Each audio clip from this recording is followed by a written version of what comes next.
Hello, library friends. Miss Castillo here again for another short horror story from the graphic novel Through the Woods by Emily Carroll. Now let's begin. This one is called A Lady's Hands Are Cold. There was a girl, and there was a man, and there was the girl's father who said, "You will marry this man." So she traveled a low, lonely road and arrived at a wide, white manor. The halls of her new home were tall and cold, papered with stiff stripes. Handmaids wove flowers into her hair as well, and dressed her in fine blue silks, with a scarlet ribbon at her throat, and she dined with her groom at a long white table. That night, she was awoken by a soft, sad song. "I married my love in the springtime, but by summer he'd locked me away. He'd murdered me dead in the autumn, and by winter I was naught but decay. It's cold where I am and so lonely, but in loneliness I will remain, unloved, unavenged, and forgotten, until I am whole once again." The next day, her handmaids dressed her in velvety reds, draped in golds and trimmed with pearls, and she spent the afternoon in the garden. "What was that singing I heard last night?" she asked as she was being prepared for dinner. "I'm afraid I do not know," replied the maid, whose hands shook as she combed her hair. "Perhaps it was nothing but a dream." But that night it came from the floor. "I married my love in the springtime, but by summer he'd locked me away. He'd murdered me dead by the autumn, and by winter I was not but decay." Each night it bled through the halls of her new home, a low keening that seeped from the floors, walls, stairs, ceilings, from the house's very bones. And then it settled into her bones. Every night, that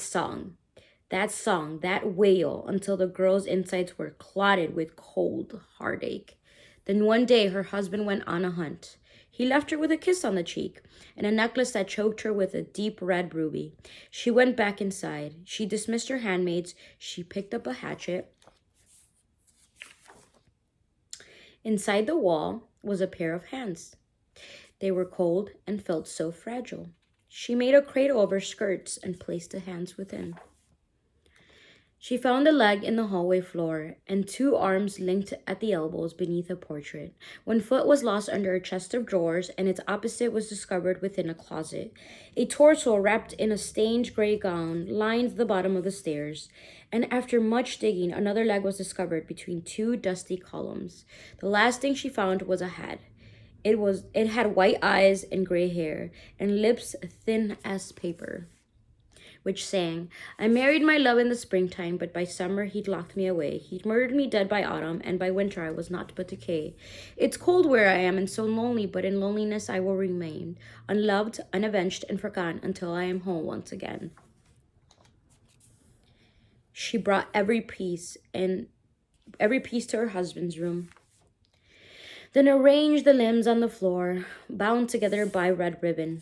"Your hands, they are so warm, and your soft skin so fair.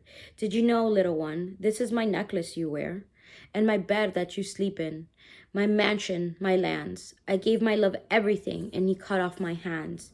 Do you think he loves you now? Think you've usurped my role? When I've torn you to pieces, girl, then I'll be whole." She ran down the dark hallways, out of the wide white manor, through the rich red garden, past her husband returning from his hunt. She ran, though nothing chased her but his screams, which howled at her heels all the way down the low, lonely road. There was a girl, and there was a man, and there was a lady with cold hands.